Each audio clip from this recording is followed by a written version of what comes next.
আজকের ভিডিওতে একটা বিতর্কিত কোর্সের কথা বলবো। এই কোর্সের নাম সিএমএস ইডি। কেন বললাম বিতর্কিত কোর্স? কারণ এই কোর্স নিয়ে অনেক জল্পনা কল্পনা অনেক কিছু আমি দেখেছি। এর আগে আমি কয়েকটা ভিডিও দিয়েছিলাম এই সিএমএস ইডি কোর্সের সংক্রান্ত। তাতে এক শ্রেণীর মানুষ ঘোর বিরোধিতা করেছে। তারা বলেছে আপনি এই কোর্সের কথা বলতে পারেন না, এটা তো ইল্লিগাল, এর কোনো রাইটস নাই, এটা তো ফালতু। আরেক শ্রেণীর মানুষ বলেছেন, সাধুবাদ জানিয়েছেন যে ঠিকই তো, আপনি যে ভিডিওটা বানিয়েছেন আমাদের মতন কিছু মানুষকে আপনি রেকগনাইজ করার চেষ্টা করেন বা মান্যতা দেওয়ার চেষ্টা করেন। যদিও আমি বলার কি, আমার ভিডিও করার উদ্দেশ্য একটা ইনফরমেশন দেওয়া, যেটা হচ্ছে শিক্ষামূলক। কেন বললাম যে বিতর্কিত কথা? কারণ সিএমএসইডির সঙ্গে যে বিষয়টা যুক্ত হয় সেটা হচ্ছে হেলথ প্রফেশন বা হেলথ সেক্টরে যুক্ত হওয়ার একটি কাজ, যেটাকে আমরা বলছি হেলথ প্রোভাইড। আমরা শহরে থাকি বা গ্রামে গঞ্জে যেখানেই থাকেন, আমরা দেখেছি যে কিছু মানুষ গ্রামে গঞ্জে বা শহরতলিতে তারা প্র্যাকটিস করে। তারা ডক্টর নয়, কিন্তু প্র্যাকটিস করে তাদের কাছেও মানুষ যায়, সেবা নেয়। এই সকল ব্যক্তিদেরকে বলছি আমরা হেলথ প্রোভাইডার, গ্রামীণ চিকিৎসক। গ্রামীণ চিকিৎসক না বলে আমরা বলতে পারি যে গ্রামীণ হেলথ প্রোভাইডার, এটা আমরা বলতে পারি। এবার এই কোর্স করার পর কে বলে যে আমি ডাক্তার লিখতে পারি, আমি ডাক্তার হয়ে গেলাম। অনেকে তো আবার তার প্যাডেতে নামও লিখে দেয় ডক্টর অমুক, এই বলে চলছে মার্কেট। তাই বিতর্ক তো থাকবেই। আবার মজার ব্যাপার যে কিছু কিছু আবার ইনস্টিটিউট আছে যারা বলে আপনি 18 মাসের কোর্স করার পর ডাক্তার নাম লিখতে পারবেন। এরকম অনেকে আবার মেসেজ করে আমাকে, সাবধান, একদমই এই চক্করে পা দেবেন না। যে কোনো দিন আপনার ক্লিনিক বা আপনি যেটা নিজেকে ক্লিনিক বলেন সেখানে কিন্তু পুলিশ হানা দিতে পারে। তাহলে ব্যাপারটাকে আমরা প্রথম থেকে বুঝে নিই। প্রথম পয়েন্ট হচ্ছে যে এই সিএমএসইডি কোর্সের কথা বলছি কেন, এটা কি জিনিস? সিএমএসইডির ফুল ফর্ম হচ্ছে community medical services and essential drugs. এটা মূলত 18 থেকে 24 মাসের একটা ডিপ্লোমা কোর্স। অনেকে আবার আছে বিজ্ঞাপন দেয় যে আপনাকে আমি 6 মাসে সিএমএসইডি কোর্স করে দেবো, আমাদের কোর্স ফি 20,000 আপনি দিয়ে দিলেন, আর আপনাকে একটা ফলস সার্টিফিকেট হাতে ধরিয়ে দিল, আর আপনি ভাবছেন যে আপনি ডাক্তার হয়ে গেছেন। সাবধান। কেন এই কোর্সের কথা বলছি? তার পেছনে কারণ প্রত্যন্ত গ্রামে যেখানে এমবিবিএস ডক্টর পৌঁছাতে পারছেন না, সেখানে প্রাইমারি হেলথ কেয়ার বলে বা বলতে পারে যে প্রাথমিক চিকিৎসা করার একটা অপশন কিন্তু ক্রিয়েট হয়েছে আমাদের ইন্ডিয়াতে। এখন প্রশ্ন যে এই কোর্সের জন্য এলিজিবল কে আছে, যোগ্য কে আছে, কারা করতে পারে, সিলেবাসে কি পড়ানো হয় দেখে নিই। মূলত 10 বা 12 পাস কমপ্লিট করার পর এই কোর্স করা যায়। তবে নাকি এখন শুনছি 12 পাস করতে হবে, আবার অনেকে বলছে যে 12-এ সায়েন্স থাকতে হবে, এরকম নানা রকমের কথা। তো এখন অবধি সেরকম কোনো সার্কুলেশন আসে না। 10 পাস বা মাধ্যমিক উচ্চ মাধ্যমিক পাস করার পর কিন্তু এই সিএমএসইডি কোর্স করতে পারে। কোর্সের সময় অবশ্যই 2 বছরের হবে এবং তার সাথে 6 মাসে একটা ইন্টার্নশিপ থাকবে। আর খরচ 20,000 থেকে 50,000 টাকার মতন হয়। এটা টোটালি ডিপেন্ড করছে ইনস্টিটিউটের উপরে। মূলত এখানে যেটা শেখানো হবে মানুষের শারীরবিদ্যা সম্বন্ধে, অর্থাৎ ফিজিওলজি অ্যানাটমি সম্বন্ধে শেখানো হবে, এবং ফার্স্ট এড প্রাথমিক যে বিষয়গুলো অর্থাৎ কাটা ছেঁড়া বিষয়গুলো জানানো হবে।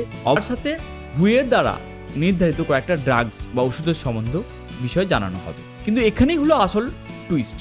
অনেক ইনস্টিটিউট কি করে যে ফ্রেশ ক্যান্ডিডেটকে সে ক্যাপচার করতে, তাদেরকে ক্যাপচার করার জন্য বড় বড় লেকচার দিয়ে দেয়, মানে বিজ্ঞাপন দিয়ে দেয় যে 18 মাস সিএমএসইডি কোর্স করার পর আপনি প্র্যাকটিস করতে পারবেন। কিন্তু রিয়েলিটিটা কি? এই কোর্স সব থেকে তাদের জন্যই প্রয়োজন বা তারা করা উচিত যারা অলরেডি কোনো একটা ডক্টরের আন্ডারে 5 বছর 6 বছর 10 বছর আছে, বা যারা এএনএম বা জিএনএম কোর্স করেছে, কিংবা যারা আশাকর্মী হিসেবে কাজ করছে, তারা যদি এই কোর্সটা করে সিএমএসইডি কোর্স, তাদের ক্ষেত্রে বেশি প্রযোজ্য হবে। সাধারণ একটা এইচএস পাস করে সিএমএসইডি কোর্স করে সে কিচ্ছু করতে পারবে না, তার টাকাটা পুরোপুরি জলে যাবে। এবার আসা যাক সেই বিতর্কিত বিষয়টা।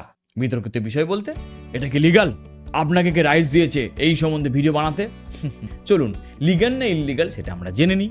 আপনি যখন কোনো সিএমএসইডি ইনস্টিটিউটে যাবেন, সেখানে কি করবে জানেন তো? আপনাকে একটা 2003 সালের সুপ্রিম কোর্টের একটা অর্ডার আপনাকে দিয়ে দেখিয়ে দেবে, দেখিয়ে বলবে দেখুন কোর্ট আপনাকে সম্পূর্ণ লিগাল বলছে।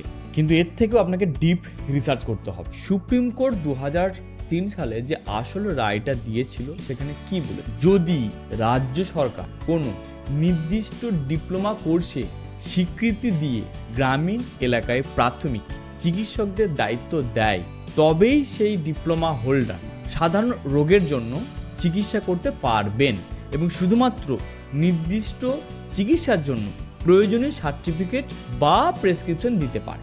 এটা বলা হয়েছিল 2003 সালে। কিন্তু দয়া করে এটা কখনো ভাববেন না যে এখানে বলা আছে যে আপনি একজন রেজিস্টার্ড প্র্যাকটিশনার হয়ে গেলেন। না, আপনি কখনোই নামের আগে ডক্টর নামক ওয়ার্ডটা ব্যবহার করতে পারবেন না। এটা হচ্ছে প্রথম বিষয় আপনাকে জানতে হবে। বরং এটা হচ্ছে আপনার জন্য দণ্ডনীয় অপরাধ হবে যদি আপনি এই সিএমএসইডি কোর্স কমপ্লিট করার পর ডক্টর নাম লিখে দেন। আচ্ছা, আপনি ভাবছেন বোধহয় যে সিএমএসইডি কোর্স করে যে কোনো ওষুধ আমি লিখে দিতে পারি। না, সেটাও কিন্তু একটা মিথ্যা ধারণা। সিএমএসইডি কোর্স করার পর হুয়ের রেকমেন্ডেড কিছু ড্রাগস আপনি প্রয়োগ করতে রোগীর উপর, যেগুলো একদম প্রাইমারি স্টেজের ট্রিটমেন্ট বলা যেতে পারে।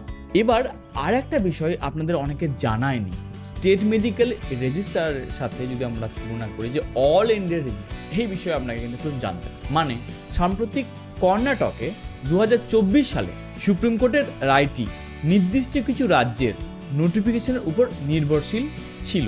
তার মানে আপনি যদি যে কোনো জাল এবং অস্বীকৃত প্যারামেডিক্যাল কাউন্সিল থেকে সার্টিফিকেট কিনে আর ক্লিনিকে সাজিয়ে দিয়ে বসে যান, তাহলে কিন্তু আপনার সমস্যা আছে।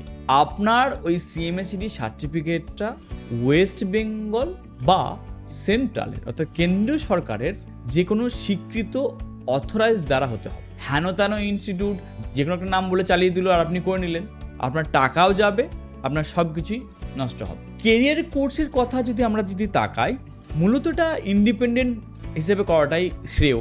তাছাড়াও প্রাইভেট হসপিটালে কিছু অ্যাসিস্ট্যান্ট পোস্ট হিসেবে কাজ পাওয়া যায়। তো সেখানে স্টার্টিং স্যালারি 10 থেকে 15,000 টাকা প্রতি মাসে আয় করা যায় এবং পরে পরে এক্সপিরিয়েন্স বাড়লে তার স্যালারি বাড়তে থাকে। এছাড়াও এনজিওর যে প্রতিষ্ঠানগুলো আছে সেখানে কিন্তু একটা কাজের সুযোগ আছে। তাহলে মোটা এই কোর্সটা কার জন্য নয়, এই কোর্সটা তার জন্য নয় যারা ভাবছে যে 18 মাসের কোর্স করার পর অ্যালোপ্যাথি ডক্টর সেজে বসে যাবেন, তার জন্য নয়। যদি তোমার বয়স 18 থেকে 22-এর মধ্যে হয় বা বলতে পারি যে 18 থেকে 25-এর মধ্যে হয়, আমি তো বলবো যে এই সিএমএসইডি কোর্স তোমার জন্য একদমই নয়। তাতে তুমি উল্টো কেস করো, তুমি প্যারামেডিক্যালে যে আরও কোর্সগুলো যেগুলো আছে যেমন ডিএমএলটি, বিএমএলটি, এগুলোর দিকে তাকাও। আর তুমি যদি আর্টসের স্টুডেন্ট হও তো সেই ক্ষেত্রে তোমার জন্য জিএনএম, এএনএমএ কোর্সের অপশন আছে। আর আমার ভিডিওটা যদি কোনো সিনিয়র ব্যক্তি দেখেন যারা অলরেডি কোনো এক ডক্টরের আন্ডারে 5 বছর বা 10 বছর সে কাজ করছে, আপনার উদ্দেশ্যে বলতে পারে আপনি হয়তো এটা করতেই পারেন, যেখানে আপনার নিজস্ব অভিজ্ঞতা এবং সিএমএসইডি কোর্স করার অভিজ্ঞতাকে নিয়ে কাজ করে কোনো এক গ্রামে প্রাথমিক হেলথ প্রোভাইডার হিসাবে আপনি আপনার প্র্যাকটিস করতে পারেন। কেমন লাগলো ভিডিওটা অবশ্যই কমেন্ট করে জানিও। পরের ভিডিওতে আবার দেখা হবে।